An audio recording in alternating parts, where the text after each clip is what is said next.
الرجیم بسم اللہ الرحمن الرحیم سورۃ انزلناها وفرضناها وانزلنا فيها آیات بینات لعلکم تذکرون الزانیۃ والزانی فاجلدوا كل واحد منهما مئة جلدة ولا تأخذكم بهما رأفة في دین اللہ ان کنتم تؤمنون باللہ والیوم الآخر وليشهد عذابهما طائفة من المؤمنین صدق اللہ العظیم۔ یہ سورۃ النور ہے،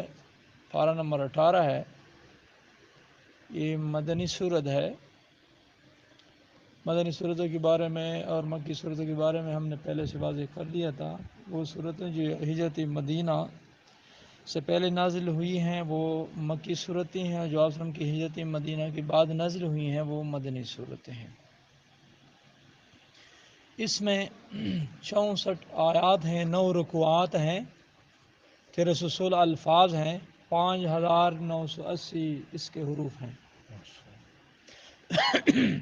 اچھا جی، اس صورت کی وجہ تسمیہ دو بیان ہوئے ہیں۔ ایک اس صورت کو سورہ نور کہتے ہیں اس وجہ سے کہ وہ آیت جو ہے اعوذ باللہ من الشیطان الرجیم بسم اللہ الرحمن الرحیم اللہ نور السماوات والارض، تو وہاں پہ چونکہ لفظ نور کا ذکر ہوا ہے اسی وجہ سے اس صورت کو سورۃ النور کہتے ہیں۔ دوسری وجہ تسمیہ اس صورت کی یہ ہے کہ چونکہ اس صورت میں قوانین اور احکام بیان ہوئے ہیں جن پر عمل سے دلوں میں نور پیدا ہوتا ہے، اس وجہ سے اس صورت کو سورۃ النور کہتے ہیں۔ اس صورت کی ماقبل سورۃ المؤمنون سے ربط کیا ہے، کنیکشن کیا ہے، جو یہ صورت اس کے بعد لائی گئی۔ تو اس صورت کی شروع میں قد افلح المؤمنون 10 آیات تک وہاں پہ جو ہے مومنوں کی صفات بیان ہو گئی ہیں، خصوصیات بیان ہو گئی ہیں۔ اور صورت کے آخر میں اللہ جل نے فرمایا فحسبتم انما خلقناکم عبثا وانکم الینا لا ترجعون، کیا تمہیں بیکار اور عبث پیدا کر دیا گیا اور تمہیں ہمارے پاس لوٹنا نہیں ہوگا، واپس نہیں آؤ گے؟ ضرور آؤ گے، تو واپس لوٹنا ہے اسی ذات کی طرف۔ اور انسان چونکہ اللہ تعالیٰ نے مکلف بنا دیا ہے کچھ احکام کا، خصوصی طور پر مسلمان کو مکلف بنا دیا گیا ہے، یہ خطاب بھی مسلمان کو ہے، تو وہاں پہ پھر پوچھا جائے گا۔ اور اس صورت کے شروع میں، سورۃ النور کے شروع میں انہی احکام کا، قوانین کا ذکر ہے جس پر عمل کرنے سے کامیابی حاصل ہوتی ہے، دنیا میں عزت نصیب ہوتی ہے، اور عمل نہ کرنے سے دنیا میں ذلت و رسوائی ہوتی ہے اور آخرت میں پھر ناکامی ہوگی۔ تو یہ اس صورت کا پہلی سورۃ المؤمنون کے ساتھ یہی کنیکشن ہے، یہی ربط ہے۔ اس صورت کی اہمیت تو ابن عباس رضی اللہ تعالیٰ عنہ کہ ایک روایت میں ہے کہ آپ نے فرمایا علموا رجالکم سورۃ المائدہ وعلموا نساءکم سورۃ النور، کہ اپنے مردوں کو سورۃ المائدہ اور اپنے عورتوں کو سورۃ النور سکھاؤ۔ ایک دوسرا قول ہے جو کہ روح المعانی نے ذکر کیا ہے، روح المعانی صفحہ 74 جلد نمبر 18 میں حضرت عمر رضی اللہ عنہ کا ایک مضمون جو کہ لکھا ہوا تھا، جس میں یہ لکھا ہوا تھا کہ ان تعلموا نساءکم سورۃ النساء والاحزاب والنور، کہ اپنے عورتوں کو سورہ نساء، سورہ احزاب اور سورہ نور وہ سکھاؤ، کیونکہ اس میں عورتوں کے جو ہے نا وہ مسائل اور احکام کیا ہیں، وہ زیادہ ہیں، اس وجہ سے یہ ان کے لیے بہت اہم ہے۔ یہ صورت اسی وجہ سے اہمیت کی حامل ہے۔ اس صورت میں ایک اہم واقعہ پیش ہے، اس کا ذکر ہے سورہ واقعہ افق، جو کہ 6 ہجری میں پیش آیا تھا، اور یہ ایسے پیش آیا تھا کہ قبیلہ بنو مستلق یہ اسلام کے خلاف مختلف ریشہ دوانیوں میں، کارستانیوں میں، سازشوں میں، منصوبہ بندیوں میں وہ مصروف رہتے تھے، مسلمانوں کو، اسلام کو نقصان پہنچانا تھے، ان کو خراب کرنا چاہتے تھے۔ تو آپ وسلم نے پھر ان کے خلاف اعلان جہاد کیا اور ان پر جو ہے نا چڑھائی کی۔ پھر واپسی میں ایک واقعہ یوں پیش ہوا کہ عائشہ صدیقہ رضی اللہ عنہا وہ اپنے خیمے سے باہر نکلی ہے کسی ضرورت قضاء حاجت کی خاطر، تو اس سے اس کا ہار گم ہو گیا ہے، تو وہ اس کی تلاش میں تھی، یہاں تک کہ قافلے کے جو ہے نا جانے کا وقت ہو گیا، تو 4 صحابہ کرام رضی اللہ عنہم نے ان کا خالی ہودہ جو ہے نا وہ اٹھایا اور ان کے اوپر رکھ دیا، کجاوا وغیرہ مختلف الفاظ اس کے لیے بولتے ہیں جس میں وہ بیٹھی ہوتی تھی، وہ اٹھا کر رکھ دیا ہے، ان کو پتہ نہیں کہ وہ اندر ہے کہ نہیں ہے۔ اچھا جی، قافلہ تو نکل گیا تھا، آپ صلی اللہ علیہ وسلم نے قافلے کی دیکھ بھال کے لیے پیچھے ایک صحابی جو کہ صفوان بن معطل رضی اللہ عنہ سلمی قبیلے کا ہے، اسی کو مقرر کیا تھا کہ اگر قافلے سے کوئی چیز وغیرہ رہ جائے تو آپ نے پیچھے آنا ہے، وہاں دیکھ بھال کرنا ہے جہاں پہ ہم نے پڑاؤ ڈالا تھا۔ تو لہٰذا اس کی نظر پڑ گئی کہ یہ تو کوئی عورت بیٹی ہے اور ہو سکتا ہے یہ عائشہ صدیقہ رضی اللہ عنہا کہ آپ صلی اللہ علیہ وسلم کے ساتھ اسی سفر میں تھی، ہمراہ تھی۔ تو بہرحال انہوں نے وہاں اونٹ بٹایا ہے اور منہ دوسری طرف پھیرا ہے کہ یا امی تو اس پر بیٹھ جا، اونٹ پر بیٹھ جا تاکہ ہم قافلہ نکل چکا ہے کہ ہم جلدی پہنچ جائیں۔ جب صفوان بن معطل سلمی رضی اللہ عنہ نے عائشہ صدیقہ رضی اللہ تعالیٰ عنہا کو وہاں پہنچا دیا، تو چونکہ منافقین بھی تھے، ظاہر میں مسلمان ہوتے تھے، آپ صلی اللہ علیہ وسلم کے ساتھ نمازیں بھی پڑھتے تھے، لیکن اندر سے منافق، انہوں نے پروپیگنڈا کیا یہاں تک عائشہ صدیقہ رضی اللہ عنہا پر اور اس صحابی پر انہوں نے اتہام لگایا، الزام لگایا۔ بس سمجھا رہی ہے؟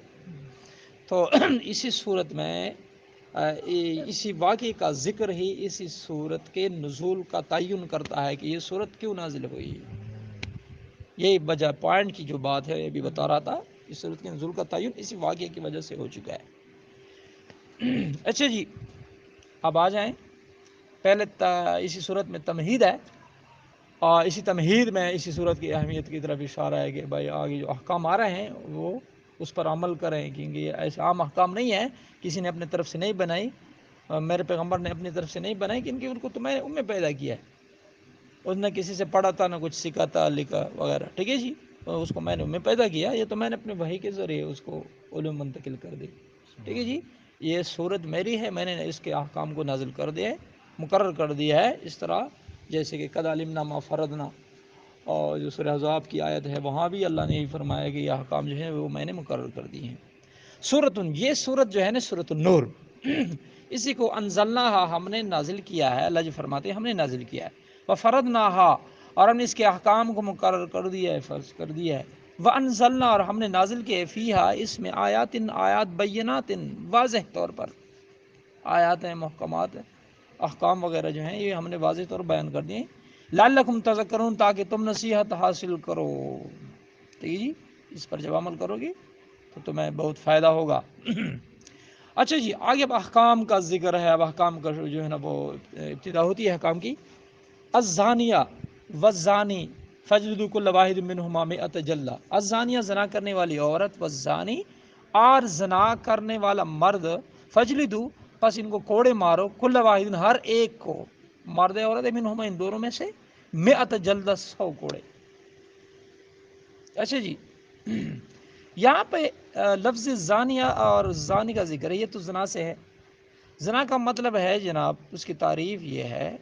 کہ کوئی مرد کسی اجنبی عورت سے جس کے ساتھ اس کا نکاح نہیں ہے، یا کوئی عورت کسی اجنبی مرد سے جو اس کا شوہر نہیں ہے ان کے ساتھ یہ بدفعلی کرے، ٹھیک ہے جی، جس میں دخول تک بات آ جاتی ہے، تو اسی کو کہ زنا بولتے ہیں۔ سوال پیدا ہوتا ہے کہ یہاں پہ کبھی کبھی زبردستی کرتے ہیں، وہ ریپ وغیرہ کی جو کیسز ہوتی ہیں، لیکن یہاں پہ زانیہ کا لفظ مقدم کیوں کر دیا ہے، سمجھا رہی؟ تو اس کی ایک وجہ یہ ہے کہ اکثر واقعات میں عورت ہی زنا کا سبب بنتی ہے، اس وجہ سے اس کو مقدم کر دیا گیا ہے، پہلے بیان کر دیا۔ ایک اور وجہ ہے، وہ انشاءاللہ پھر میں بیان کر دوں گا،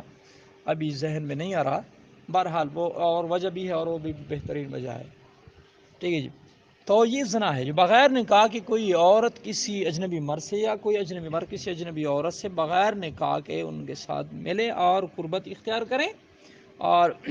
ایک دوسرے کے ساتھ جو ہے نا وہ دخول تک بات آ جائے، اسی کو بولتے ہیں زنا۔ اس کے علاوہ اور چیزوں کو استعمال کریں، لکڑی وغیرہ جو آج کل بہت سی چیزیں ہم سن رہے ہیں، تو وہ اسی سے زنا کا حکم نہیں آتا، اس کی سزا بھی نہیں ہے۔ اچھا، یہاں پہ زنا کا جو ہے نا وہ سزا بیان ہوا ہے۔ زنا دو قسم کی ہے، ایک زنا وہ ہے جو بغیر جو ہے نا ایک غیر شادی شدہ ہے اور ایک شادی شدہ زنا کرتے ہیں۔ تو جو غیر شادی شدہ ہیں یہ ان کی سزا یہاں 100 کوڑی ذکر ہوا ہے، اور جو شادی شدہ ہیں تو ان کو تو پھر رجم کیا جاتا ہے، ان پہ باقاعدہ گواہوں کی بات ہوتی ہے۔ آپ وسلم کے زمانے میں تقریباً جتنے کیسز آئے ہیں ان میں صحابہ کرام نے خود ہی اقرار کیا ہے۔ 4 گواہ جو ہے نا، ویسے قانون یہ ہے کہ اس پر 4 گواہ لائیں گے، ٹھیک ہے جی، اور 4 گواہوں کی ہر ایک بندے کی جو گواہی ہے وہ وہی ہوگی جو مطلب پہلی کی ہے، یعنی سب کی گواہی برابر ہوگی، اس میں وہ نہیں ہوگی، جی اختلاف ان میں نہیں ہوگا،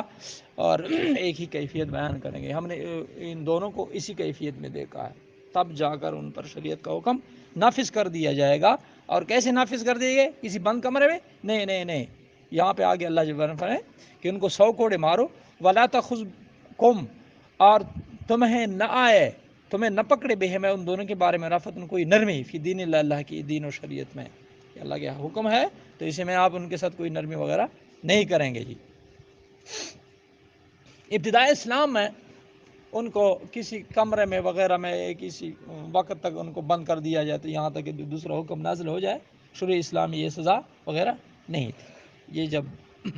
اسلام کے بعد میں جب احکام اللہ نے بھیج دیے تو یہی حکم بھیج دیا کہ بھئی ابھی کیا ہے، شروع والا جو حکم تھا وہ منسوخ ہو گیا، اور اب یہی حکم ہے، اسی پر عمل کرنا ہوگا۔ ان کو تم اگر ہو تم تؤمنون، سچے طور پر تم ایمان رکھتے ہو، باللہ اللہ پر، والیوم الآخر، روز آخر پر، تو تمہیں ان کے بارے میں نرمی جو ہے نا وہ نہیں کرنی چاہیے، سختی سے پیش آنا چاہیے جو ان پر مطلب ثبوت پیش ہو جائے۔ ولیشہد، ان کے سزا کی مطلب طریقہ کیا کار کیا ہونا چاہیے، طریقہ کار، تو یہ اللہ خود بیان فرماتے ہیں ولیشہد، اور چاہیے کہ حاضر رہیں، عذابہم، ان دونوں کی سزا کے وقت جب ان پر حد جاری کیا جائے گا۔ شریعت کی سزائیں 2 قسم کی ہیں، ایک کو حدود بولتے ہیں، ایک کو تعزیرات بولتے ہیں۔ حدود وہ ہیں جو شریعت نے مطلب قرآن و سنت نے ان کو بیان کر دیا، ٹھیک ہے جی، اور ایک تعزیری سزائیں ہیں۔ تعزیری سزا وہ ہوتی ہے جو وقت کا جو امام ہے، گورنر ہے، قاضی ہے، ٹھیک ہے جی، وہ جو سزا مقرر کرے گا حدود سے ہٹ کر، ان کو تعزیر بولتے ہیں، ٹھیک ہے جی۔ اچھا جی، فی دین اللہ کی دین میں، ولیشہد عذابہم، اور چاہیے کہ حاضر ہوں ان کے سزا کو، طائفۃ، ایک گروہ، من المؤمنین، مومنوں میں سے۔ اچھا جی، تو وہ جو ہے نا ایک کھلے میدان میں ان پر انہی حدود کا کیا ہوگا، نفاذ ہوگا۔ الزانی، زنا کرنے والا مرد، لا ينکح،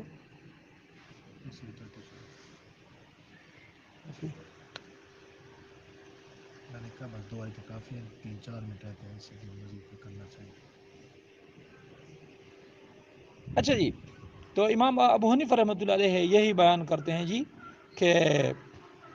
یہی سزا جو ہے نا جب ان پر گواہ پیش ہو جائیں تو ان کو یہی سزا دی